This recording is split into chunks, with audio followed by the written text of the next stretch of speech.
So tell me, what did you think about working on To the Last Man? This movie has been a very unique movie. We have very limited internet access here, and when we do get it, we've been reading the porn blogs. And it's kind of funny how like the public has already reacted to a film they haven't even seen. But coming from a model's point of view, it's definitely been one of the most challenging movies of my career. The script is very intense, it's very unique, it's very violent, but it's got a lot of hidden undertones of life, basically, of stuff that we kind of all go through. But this just kind of spun off into a sociopathic murder fest, I guess you could call it. It's been very hard, very hard.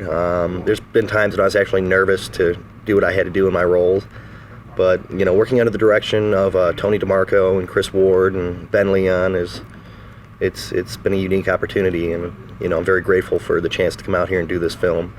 It'll definitely be a hallmark in my career, and probably the highest point after Grunts, and I don't really think anything can top this. How is this different from Grunts? This is very different from Grunts. Grunts was mostly improvising, which means no script. Grunts was basically me coming out of the military and doing what I did naturally. Whereas to this, it's a whole new world to me, because I'm not a cowboy. I live in the city. I don't ride horses. And it's just been such an intense film. It's crazy.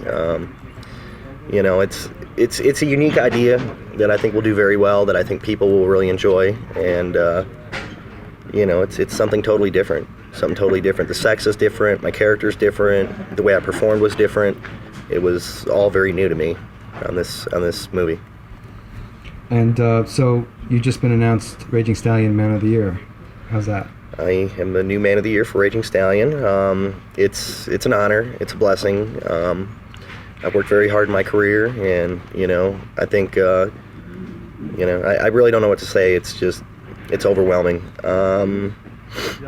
It's a hard title to carry too at the same time, because now I have to step up. Where last year it was Jake Deckard and Steve Cruz, and they're both legendary performers. They've both been my role models, and I know that I'm stepping into a position now where a lot of the young guys are going to look up to me, and I have to be there to mentor them and offer advice, and I have to lead by example, and it's something that I'm ready and willing to do. So in this role, you're pretty much a mean motherfucker, and how did you prepare for that, and how did that affect you mentally when you're doing the role itself? This role has been probably one of the most cruelest roles I've ever been in, but not in a yelling, screaming, punching sort of way. This role has been more of like like you see this man, but he appears normal, but you could tell that, something's a little off in his head.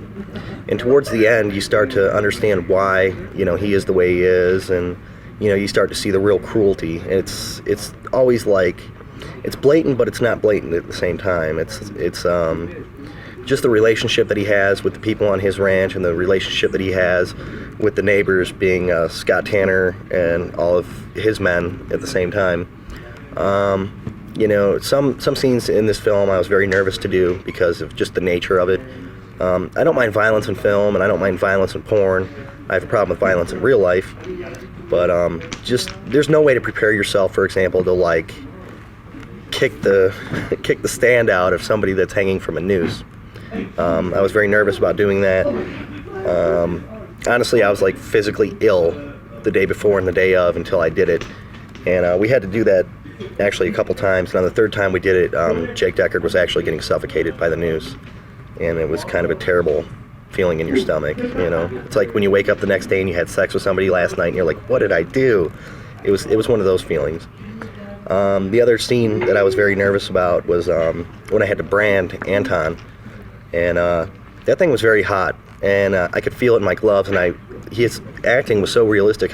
When I hit his chest, I couldn't tell if it actually burned him or not.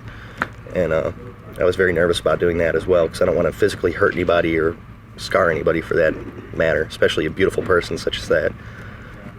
So there's really no way to prepare yourself for a role. You just have to come in and do it. And what do you think that this film will leave in, what kind of legacy do you think this film will leave in the porn? Because it hasn't really been done before to this extent. A film like this has never been done in porn, and I don't know if it'll ever be done again.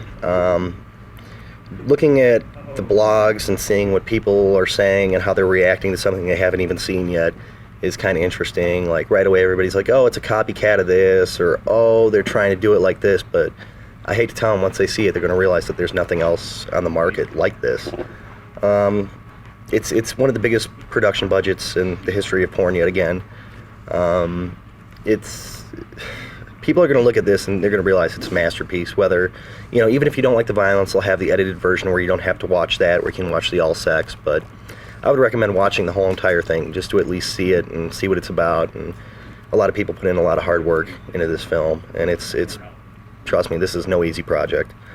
So I think it'll go down in the history of porn as one of the best films out there on the market. And I don't honestly think anybody can ever compete with it, to be honest with you, from the directing, from the cast, from the editing, to just everything. From an all point of view, it doesn't get any higher than this in production values.